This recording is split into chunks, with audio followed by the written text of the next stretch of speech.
On se retrouve maintenant pour la deuxième vidéo de cet atelier. Offre le meilleur à ton bébé. Donc dans la première vidéo, nous avons vu donc une première erreur que beaucoup de parents font, qui est de proposer aux enfants des jouets multicolores, multisensoriels, avec plusieurs objectifs à la fois, ce qui a pour effet en fait de mettre l'enfant en difficulté et de surstimuler son cerveau et donc d'entraîner du stress et un manque de confiance en soi et une mise en échec à long terme. Donc n'oubliez pas que dans la formation Objectif bébé épanoui, je vous aide justement à mieux comprendre le fonctionnement de bébé et quelles activités lui proposer pour éviter justement toute cette surstimulation et cette mise en échec. Donc n'hésitez pas à aller jeter un œil au descriptif, je vous mets le lien juste en dessous de la vidéo. Donc maintenant, nous allons parler d'une deuxième erreur qui est assez fréquente chez les jeunes parents. Pour débuter, je vais vous poser une question. Est-ce qu'il vous est déjà arrivé de faire à la place de votre bébé? Alors ici, je ne parle pas des choses qu'il n'est pas encore capable de faire, mais pour des choses qu'il est tout à fait en mesure de faire en fonction bien sûr de son âge. Par exemple, de tenir une cuillère et de manger seul quand il commence à apprendre à manger, d'attraper un objet quand il est petit, de se mettre assis tout seul, ce genre de choses. En général, la réponse est oui.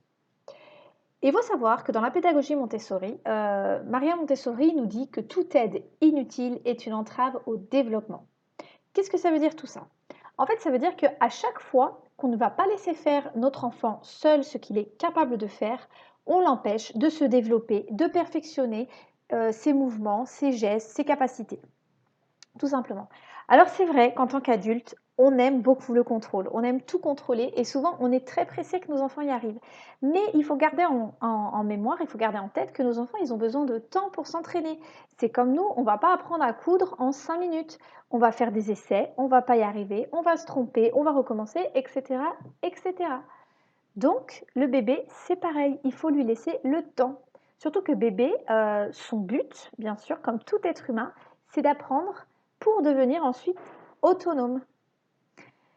Et ça se voit tout de suite avec les bébés quand ils commencent enfin avec les enfants un peu plus grands, quand ils commencent à savoir faire des choses. Par exemple, si on prend un enfant autour de 18 mois qui veut mettre ses chaussures tout seul, si à ce moment-là, le parent prend la chaussure et lui met, on peut être quasiment sûr que le bébé va se mettre en crise et va pleurer et va se rouler par terre parce qu'il veut faire tout seul.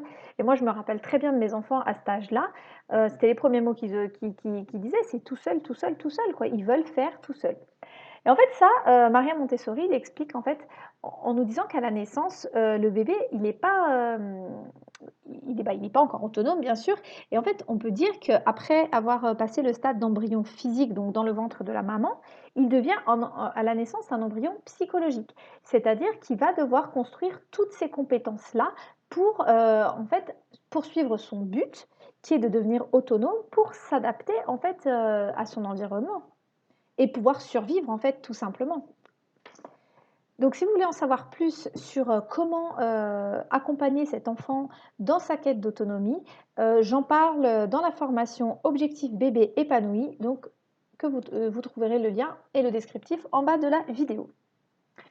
Donc si on continue à aider un enfant entre guillemets pour rien, c'est-à-dire à un moment donné où lui, il est capable de le faire, qu'est-ce qui va se passer? Donc comme je viens de le dire à l'instant, ça va créer de la frustration et ça va très probablement entraîner des crises chez l'enfant. Ce qui est tout à fait normal parce qu'en fait, on va se trouver en fait nez à nez et se confronter en fait à la volonté de l'enfant qui commence à cet âge-là donc à comprendre que lui aussi est une personne qui a envie de s'affirmer, qui commence à montrer son petit caractère. Donc voilà, on va certainement avoir beaucoup de frustration. Ce qui va se passer aussi, si on continue à faire à la place de l'enfant quand lui-même est en capacité de le faire ou qu'il a envie de le faire, déjà il va se démotiver. Il ne voudra plus faire par la suite parce que si à chaque fois qu'il essaye, on lui prend par exemple la cuillère de la main et hop, c'est nous qui lui donnons à manger pour aller plus vite ou tout ça, et ben c'est vrai qu'après il ne voudra plus faire tout seul. Il aura trouvé la facilité et il va perdre confiance en lui parce qu'en fait le message inconscient qu'il va comprendre, c'est que maman ou papa ne me pense que je ne suis pas en capacité de le faire, voilà, ne me font pas confiance pour le faire, donc je suis nulle, etc., etc. Donc après, il peut y avoir une perte de confiance en soi qui s'installe. Donc là, ça va être à nous, les parents, de permettre à l'enfant de pouvoir tester ses capacités, de pouvoir s'entraîner, etc., etc., dans un but qui puisse devenir autonome et sûr de lui et de ses capacités. Et même s'il se trompe et qu'il n'y arrive pas, c'est très bien parce qu'il va prendre conscience en fait de ses limites, de ses capacités et de ses limites. C'est comme un enfant par exemple qui court et qui tombe. Et ben à un moment donné, il va savoir qu'il allait trop vite ou quoi. Enfin, et tout seul, il va apprendre en fait à gérer tout ça. Une autre phrase de Maria Montessori, euh, très importante à ce niveau-là, c'était de dire qu'en tant qu'éducateur ou en tant que parent, il ne faut pas aider un enfant qui ne nous demande rien. C'est-à-dire que si l'enfant est en train de jouer tranquille, c'est vrai que nous, notre instinct, ça va être de l'aider. Par exemple, si on voit qu'il n'arrive pas à encastrer un puzzle, par exemple, on va avoir envie d'aller l'aider, de lui porter secours et de lui montrer comment faire. Mais en fait, non. L'enfant, il sait comment faire, c'est juste qu'il a besoin de temps pour perfectionner ses mouvements et pour s'entraîner tout simplement. Et ça, on peut le voir même dans les conflits chez les très très jeunes enfants. C'est-à-dire qu'il ne faut pas tout le temps intervenir tout de suite. Bien sûr, s'il y a un risque que l'enfant se fasse taper ou qu'il se fasse mal, bien sûr, là, on intervient. Mais sinon, on laisse faire, on observe, on reste bien sûr ici pour voir que ça ne dégénère pas. Mais souvent, du coup, on va se rendre compte que les enfants sont capables de régler leurs conflits eux-mêmes. Et ça va être super important pour eux pour la suite, parce que ça va développer l'empathie et ça va vraiment l'aider à développer des compétences sociales solides. Donc, ce qu'on peut faire donc, en tant que parent pour faciliter et favoriser cette autonomie, ça va être de préparer l'environnement. Même chez le tout petit, on va faire en sorte que les choses, que les objets dont il pourrait avoir besoin sont à portée de main pour qu'il puisse aller se servir tout seul.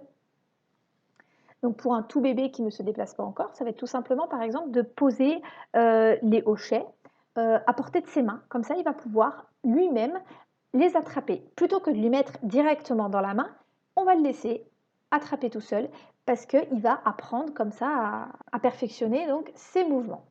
Et puis, une autre chose très importante, on laisse l'enfant se concentrer. Il ne faut pas interrompre un enfant qui est concentré. C'est vrai que c'est pareil, c'est tellement mignon quand on voit un enfant, un tout petit bébé qui est très concentré dans une activité, tout ça. On a envie de lui parler, on a envie de participer avec lui, mais il faut savoir que à chaque fois en fait qu'on va parler et interrompre l'enfant dans son processus de concentration, ça va casser quelque part quelque chose chez lui. Et l'enfant, pour qu'il arrive à se concentrer plus tard, quand il sera à l'école ou quoi, c'est important de le laisser apprendre à se concentrer. C'est pareil, la concentration, c'est comme un muscle qui s'entraîne. Donc, quand vous voyez votre enfant très concentré, qui observe quelque chose ou qui fait quelque chose, on le laisse. De toute façon, l'enfant, quand il sera fatigué, il va forcément revenir vers vous et vous demander. Donc, à ce moment-là, vous pourrez parler avec lui. Et voilà, essayez au maximum de le laisser dans sa bulle de concentration quand il l'est. Et même chez les bébés, moi je sais que mon fils, quand il était petit, il adorait observer les motifs qu'il y avait sur notre canapé. Et donc voilà, j'essayais vraiment au maximum de ne pas l'interrompre quand il faisait ça, parce qu'il regardait vraiment de manière intensive, on voyait qu'il construisait quelque chose. Donc c'est vraiment important de prendre du recul et d'observer en fait son enfant avant d'intervenir. Et donc c'est le défi que je vous donne avec cette deuxième vidéo, c'est de vous observer. Enfin, d'observer pardon, votre enfant et d'observer aussi votre, comment dire, votre impulsion en fait à vouloir intervenir. Donc quand vous avez cette envie comme ça d'intervenir, il faut toujours vous poser la question, est-ce que mon intervention, elle sera utile à mon enfant ou au contraire, est-ce que ça va plutôt casser quelque chose? Et donc, je vous rappelle que si vous voulez apprendre de manière approfondie à préparer l'environnement du bébé, à travailler sur votre posture d'éducateur pour savoir comment réagir et comment accompagner bébé au mieux, j'en parle dans ma formation Objectif bébé épanoui, actuellement en promo cette semaine. Donc on se retrouve tout de suite pour la troisième et dernière vidéo de cet atelier dans laquelle on parlera justement d'entrave au développement, mais d'un côté un peu plus moteur. Donc vous allez voir qu'on utilise énormément d'objets dans notre quotidien avec les bébés qui sont là surtout en fait pour faciliter la vie à l'adulte, mais vous allez voir que pour bébé, c'est plus compliqué que ça. À tout de suite.